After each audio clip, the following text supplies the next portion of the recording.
Welcome back to my YouTube channel. So हमने auditing start किया था हमारे फाइनल ईयर के लिए, 5th सेमेस्टर के लिए। हमने लास्ट वीडियो में इंट्रोडक्शन बनाया था कि ऑडिटिंग क्या है, उसके एलिमेंट्स क्या है, अकाउंटिंग क्या है, बुक कीपिंग क्या है, इन्वेस्टिगेशन क्या है, ऑडिटिंग क्या है। वहाँ अब हम करने जा रहे हैं accounting as a necessity. Accountancy is necessity या फिर while auditing is a luxury. तो सबसे पहले है auditing is as a necessity. ठीक है, देखिए। जो हमारे छोटे मोटे बिजनेसेस होते हैं उनमें हम इतना नहीं कंसिडर करते, वाइल क्योंकि वहाँ पे अकाउंटेंसी लग्जरी हो जाती है। सो इसका बहुत लिमिटेड यूज़ होता है। पर जो लार्ज इंडस्ट्रियलाइजेशंस हैं, जो बड़े बड़े बिजनेसेस हैं, उसमें हम ज़्यादा यूज़ करते हैं। तो जो हमारे नीचे आर्ग्यूमेंट्स है वो फेवर में है कि अकाउंटेंसी नेसेसरी है। देखिए, लिमिटेड मेमोरी पावर, जो हमारी अकाउंटेंसी है उसमें लिमिटेड नंबर ऑफ ट्रांजैक्शन होती है जो हम डेली प्लेस कर देते हैं, तो जो मेमोरी की है वो लिमिटेड होती है। और अगर पर्सन को याद रहे ट्रांजैक्शन, इफ़ पॉसिबल ना रहे, तो नेसेसरी क्या हम उन ट्रांजैक्शन को बुक्स में रिकॉर्ड कर सकते हैं। ठीक है। Knowledge of actual position of the business, अगर बिजनेसमैन चाहे तो प्रॉफिट एंड लॉस एंटर कर सकता है डे बाय डे और अपनी फाइनेंशियल पिक्चर को अफेक्ट होने से बचा सकता है। तो वो जब हम बुक्स मेंटेन करते हैं तो हमें इन्फॉर्मेशन जनरेट हो जाती है। ठीक है।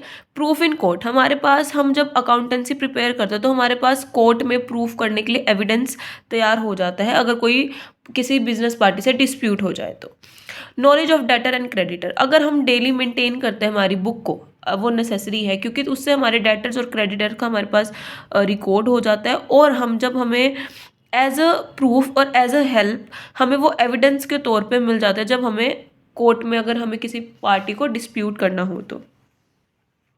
Proof in case of insolvency, अगर हमारा बिजनेस कॉन्टीन्यूसली लॉसेस में जा रहा है ड्यू टू अनपेबल ऑफ क्रेडिटर या ओनर्स की वजह से या बुक्स को, तो हमारे पास वहाँ इंसॉल्वेंट डिक्लेयर करने के लिए प्रूफ हो जाता है कि नहीं, हम मेंटेन कर रहे थे हमारे अकाउंट्स। ठीक है।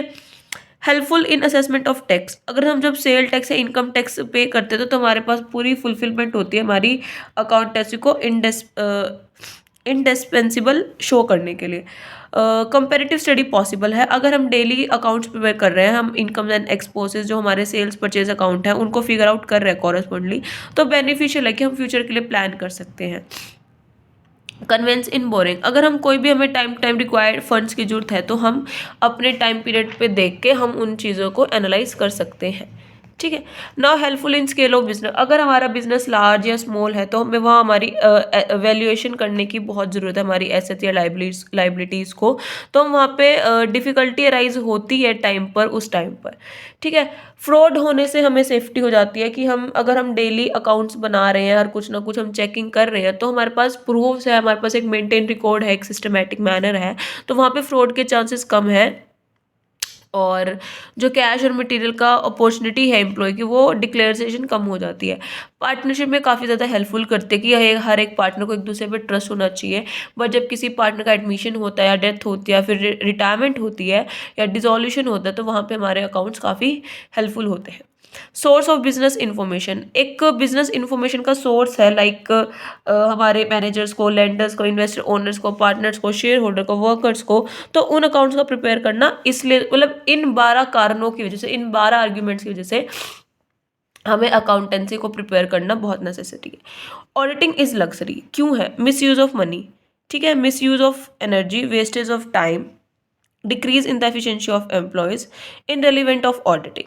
इन पांचों पॉइंट का मैं एक साथ जवाब दूंगी। मनी का वेस्टेड क्यों? अगर वो चार्टर्ड अकाउंटेंट आएगा तो वो एक फीस हायर करेगा, बट जो छोटे बिजनेस है वो अफोर्ड नहीं कर सकते तो उन्हें कोई जरूरत नहीं है। उनका फाइनेंशियल पोजीशन अफेक्ट होगा बट उन्हें कंसिडर करना चाहिए। जो ऑडिटिंग अगर इनकम्प्लीट हो जाती है, ठीक है, वाउचर्स की, तो एनर्जी का सिस्टम को मेंटेन करना, वो हम कर सकते, वेस्ट ऑफ एनर्जी है क्योंकि सारे टास्क अगर जब कर ही रहे हैं परफॉर्म, वेस्टेज ऑफ टाइम है क्योंकि ऑडिटर आएगा, अपनी टेक्निक्स लगाएगा, हर किसी से इंक्वायरी करेगा, तो वहाँ पे आपका वेस्टेज ऑफ टाइम ही है। जो एम्प्लॉइज़ है, अगर ऑडिटर आएगा तो उनसे पूछताछ करेगा यहाँ पे ये क्यों कमी है, तो उनका ऐसा लगेगा कि ओनर हम पे ट्रस्ट नहीं करता, बाहर वाले पे ट्रस्ट करता रहता है, और जो बाहर वाला आके हमसे कैसे सवाल जवाब कर रहा है, और इससे आपकी प्रोडक्शन और आपके काम काम में भी रुकावट आएगी। तो कई बार वो उनकी एफिशिएंसी डिक्रीज हो जाती है।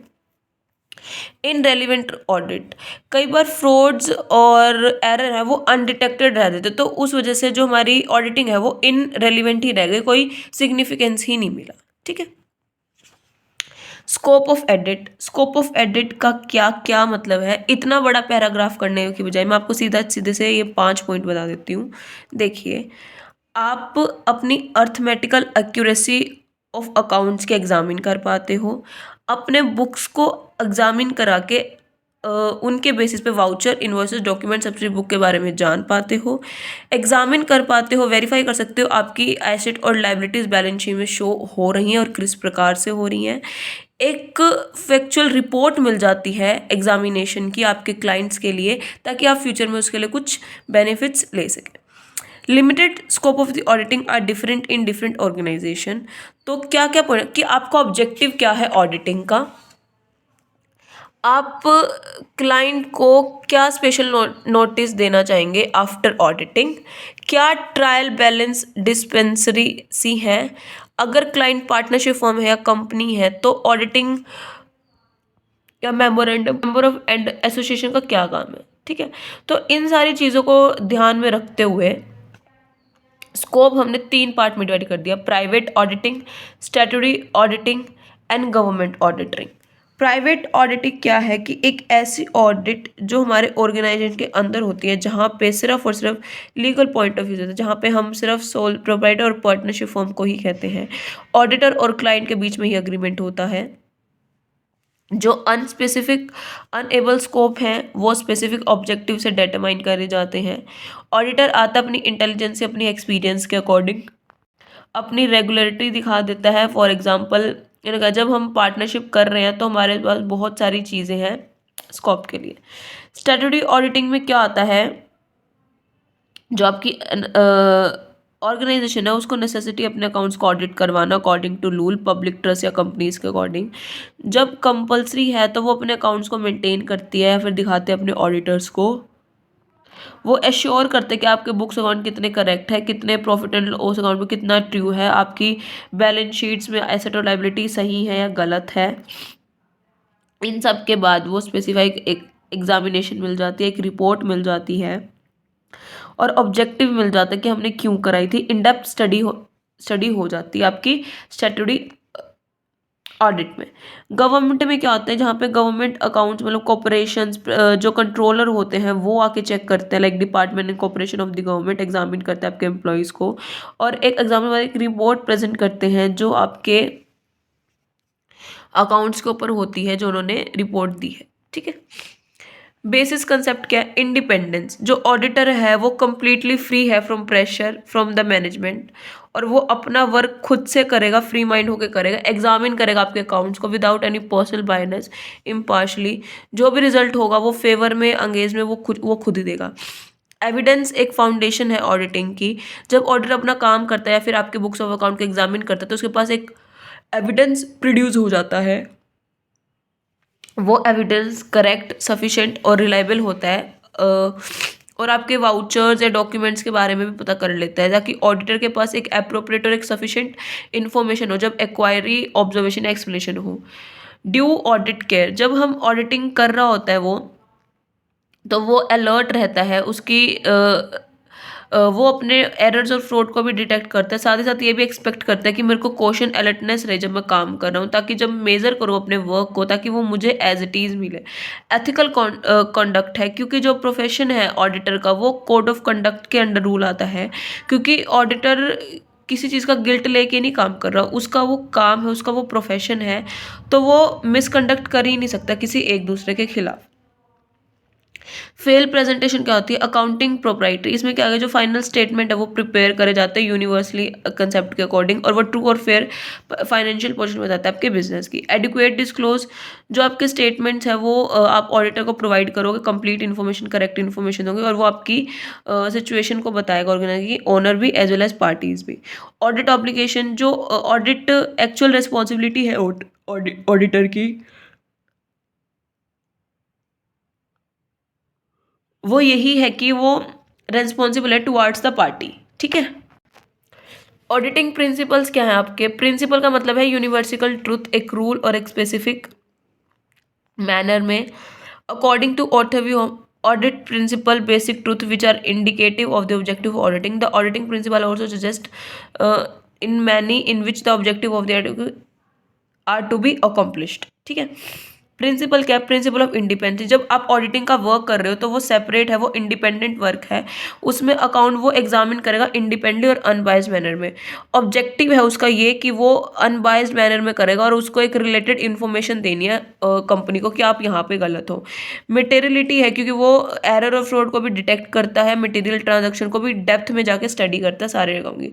फुल डिस्क्लोजर, जो क्लाइंट है वो सारे रिकॉर्ड्स, एविडेंस, एक्सप्लेनेशन प्रोवाइड कर देता है और ऑडिटर उन्हें एग्जामिन करके क्लियर और अनएम्बिशियस मतलब अनबाइज्ड मैनर में एक रिपोर्ट तैयार करके दे देता है। ऑडिटर प्रोसीजर, ऑडिट प्रोसीजर क्या है कि ऑल वो सारे टास्क जो एग्जामिन करेंगे आपके अकाउंट्स को एक ऑर्डर फॉलो करते हुए, ऑब्जेक्टिव फॉलो करते हुए एक्यूरेसी चेक करेगा और टेक्निक रखेगा अपने माइंड में कि बेसिक जो उसकी डिमांड है वो इन्फॉर्मेशन और डॉक्यूमेंट है क्लाइंट्स की, वो रिलेटेड टू एसेट्स, लाइबिलिटी और अदर मैनर में बिजनेस की फॉर्म में होनी चाहिए और वो with the help of conduct his investigation, वो इन्वेस्टिगेशन की हेल्प से वो पूरी स्टडी करेगा इस चीज़ों की। Audit techniques, they are many type of techniques, like इन्होंने कहा कि एविडेंस के लिए, एस्टेब्लिशमेंट ऑफ ट्रूथफुलनेस के लिए वो कोई भी टेक्निक यूज़ कर सकता है। बहुत सारे मेथड परफॉर्म करे जाते हैं बुक्स ऑफ अकाउंट्स को करने के लिए, सारे ऑब्जेक्टिव्स अचीव करे जाते हैं, टेक्निक्स लगाई जाती हैं ताकि जो एम्प्लॉयज़ हैं उनका ड्यूरेशन है काम करने का वो भी दिखा जाए और जो एविडेंस भी तैयार हो जाए, सारी चीज़ें उन्हें मिल जाए। तो इन्होंने कुछ एग्जांपल दिए टेक्निक्स के। फिजिकल वेरिफिकेशन भी कर सकता है, फिजिकल इन्वेंट्री भी देख सकता है, वेरिफिकेशन ऑफ अवेलेबल एविडेंस की भी कर सकता है, review of the work from bookkeeping, examination of source document, examination of accounts, conducting inquiries, examination of subsidiary accounts, establishing correlation between various factor, analysis of financial statement। इन सारी techniques को use करके वो auditing कर सकता है। Relationship between principles, procedures and techniques. Principle क्या है? जो हमें रूल्स और रेगुलेशंस के अकॉर्डिंग चलता है। प्रोसीजर क्या है कि उसको सबसे पहले चीज़ें चेक करनी है, अकाउंट चेक करने के बाद इंक्वायरी करने के बाद फिजिकल इंक्वायरी मतलब फिजिकली वो बात कर सकता है, वो इन्वेस्टिगेशन कर सकता है, इस तरह से उसका प्रोसीजर है। टेक्निक्स लाइक उनको इंस्पेक्ट करने के लिए, वेरीफाई करने के लिए, चेक करने के लिए वो टेक्निक्स भी एग्जामिन कर सकता है। ठीक है।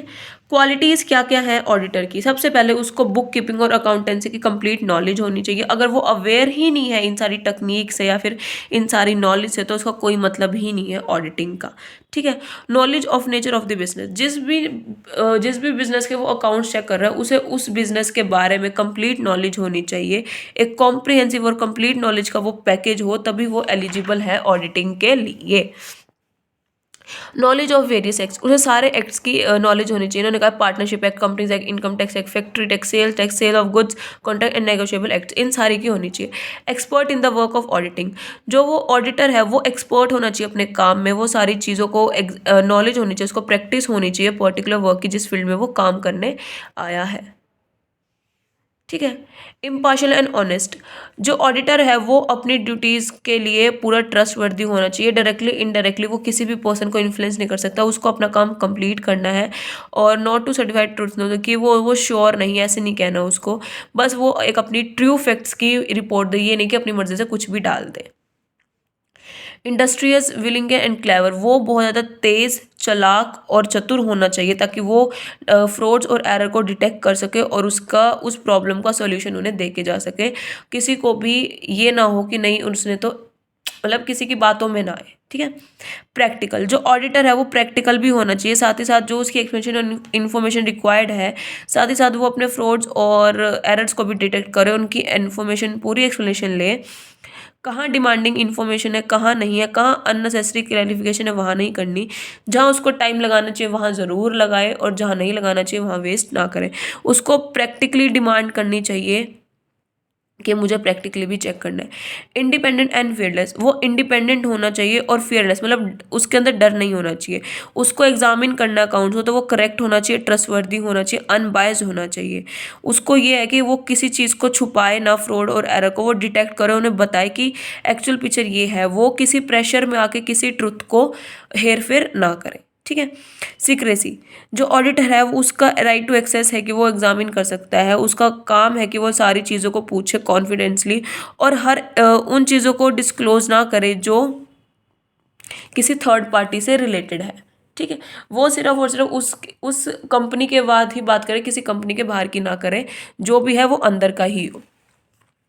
नो अनड्यूली सस्पेक्शन, जो ऑडिटर है वो अनड्यूली सस्पेक्ट मतलब वो अपने काम को ही दे, ऐसा ना हो कि वो एग्जामिन कर रहा है और फ्रॉड और एरर्स वो डिटेक्ट एज एज रहेगी, मतलब वो काम करके भी नहीं कर रहा है, ऐसा ना करे। वो अपनी प्रॉपर एक अपनी अपॉर्चुनिटी का पूरा पूरा फायदा उठाए। Ability to express himself clearly and in fluency, जो ऑडिटर है वो अपनी जब रिपोर्ट तैयार करे तो वो इन्फ्लुएंसी मैनर में होनी चाहिए, वो ब्रीफ होनी चाहिए, क्लियर होनी चाहिए, इजी टू अंडरस्टैंड होनी चाहिए जब कोई रीडर अपने माइंड में करे। और जो ऑडिटर की क्वालिटी है वो ये है कि वो इतना एबल हो कि जो वो कहना चाहता है वो अनबायसली कह सके, मतलब किसी को दुख पहुंचाए वो कह सके।